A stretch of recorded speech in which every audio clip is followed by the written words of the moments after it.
What causes disease? Is it the pathogen or is it the body in which the pathogen has its effect? If we want to dive deeper into this subject, we have to go to the 19th century or the 1800s, whichever way you want to pronounce it. This time period is widely known as a period in which hygiene is a very big subject. You might know this or you don't, but before the 19th century, actually hygiene wasn't as well known as how we understand it in this day and age. We take for granted that we know how to use soap, how to wash our hands, when to wash our hands. Maybe we do it too often or maybe we do it too little. Depends on a lot of factors, but actually not that long ago. We are now 2024. So before the 19th century, let's say about 250 years ago, it's not that long ago. You know, in this time period, doctors didn't even wash their hands. Yeah, let that sink in for a little bit. Doctors, when working with patients, like doing surgeries and stuff, okay, if it's really dirty, we might know, okay, it doesn't look good, let's just wash it off with a bit of water and then it's gone. But we didn't actually use soap or disinfectant properties in our water. It's just a bit of water, rub it off. Oh, we see it's clean. Okay, we go again to the next patient. Most of the time, doctors didn't even wash their hands. Ponder about that for a minute. 250 years ago, it's not that long ago. Maybe we weren't alive back then, but maybe our great grandparents, I don't know. But yeah, what I'm trying to say is not that long ago, hygiene wasn't even considered to be very necessary in daily life, let alone in a hospital. In this theory, the miasma theory, you can look it up, was very prevalent, which meant that people believed that a foul air of a bad smell or odor, this is what transmits a disease, not a physical touching of one another. But let's get back to what I said in the beginning. Is it a pathogen or the certain microorganism, the bacteria, the virus, the fungi? Is this what causes disease? Or is it the body that can't handle this, what causes disease? Which one is it? Is it the one or the other? Is it outside or is it inside? Now, to answer this question, I will talk about two persons. I find it very interesting with these subjects or beliefs that there's always a certain polarity present. Two beliefs, outside or inside. Two people, Pierre Jacques Béchamp, no, Pierre Jacques Antoine Béchamp and Louis Pasteur. These two people, they are a big component of this time period of the thinking in hygiene and thinking in the pathogen or the body. Because on the one hand, we have Louis Pasteur. You might recognize his name. He actually comes from pasteurization. This is where that word comes from. But Louis Pasteur was also known for the germ theory of disease. He somehow, with some scientific study or whatever, he showed that there are microorganisms which can induce pathology, disease in a body. And for him, this was the cause. This is what he saw. He saw a certain system bringing chaos to a certain environment. On the other hand, Pierre Jacques Antoine Béchamp, or how his name is called, I'm not too sure. I didn't know it personally. He was actually more of the belief that it's the body which isn't capable to deal with the pathogen, the microorganism, bacteria, whatever. Now, he didn't invent the theory which I'm about to say, the terrain theory, but his beliefs and his work very heavily contributed to this theory. Because the terrain theory, this implies that it's actually the terrain or the environment of where a certain system, which can be a bacteria, virus, like I said, fungi, arise in. The terrain cannot deal with this intruder or this thing which comes into it. Now, of course, they both lived in the 1800s and were very much into this time period where hygiene was a big topic of discussion. The hygiene movement actually comes out of this century, the 19th century. And they both had a certain rivalry with each other. One person saw the pathogen bringing chaos into the body, and the other person saw the body which cannot deal with the pathogen. So one looked at one thing and the other looked at the other thing. And they came up with two polarizing ideas and beliefs which gave forth momentum to set forth two theories which rivaled with each other.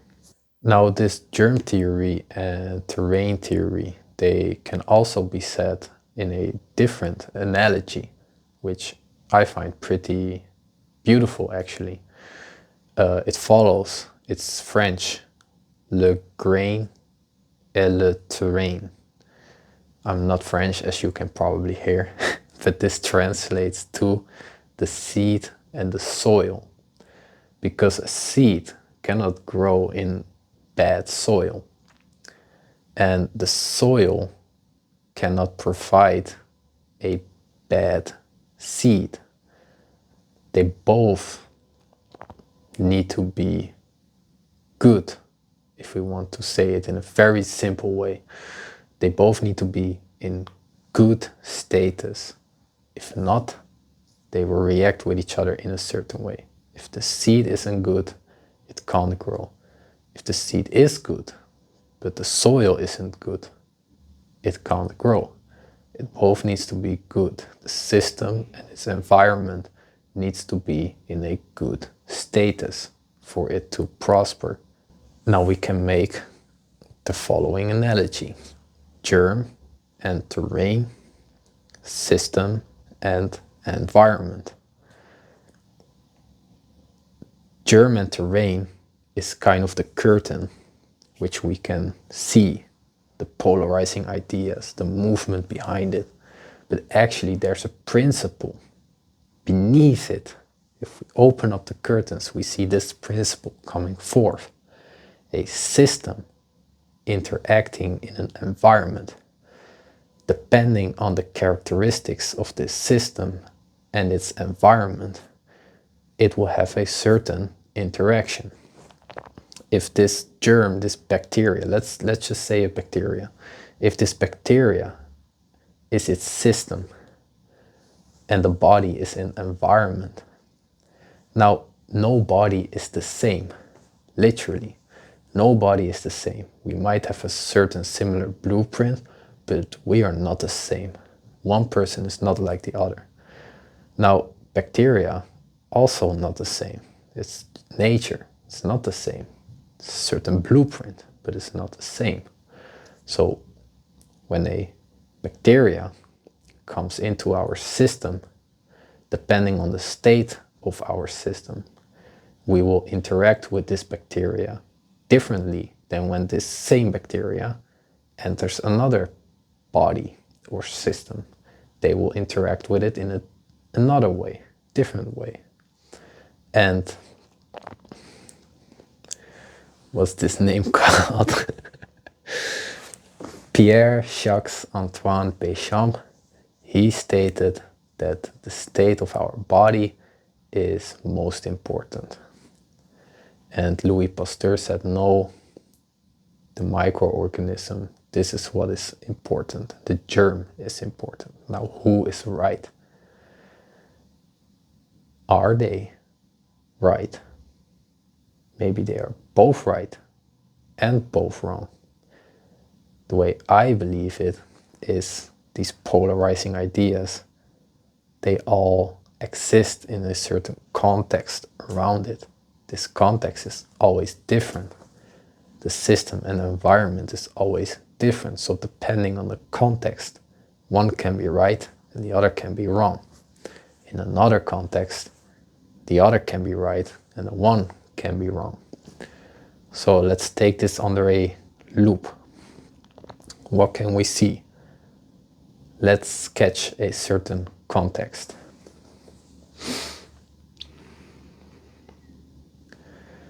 Let's say, very nasty maybe, but let's say we go to the toilet, we do a number 2, and we decide, let's put some of it in our mouth.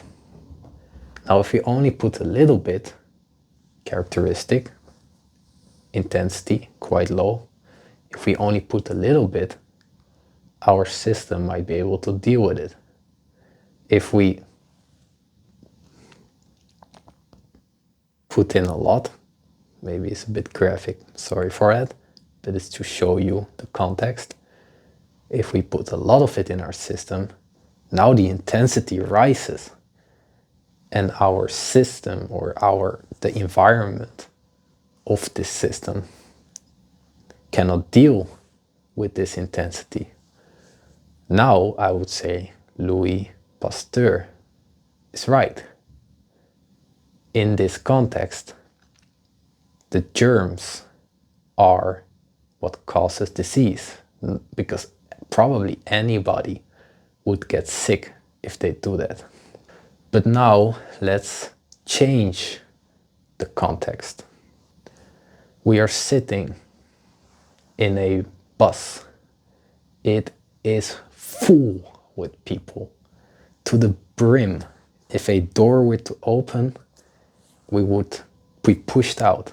Imagine a Japanese metro where people really have to push everyone into it.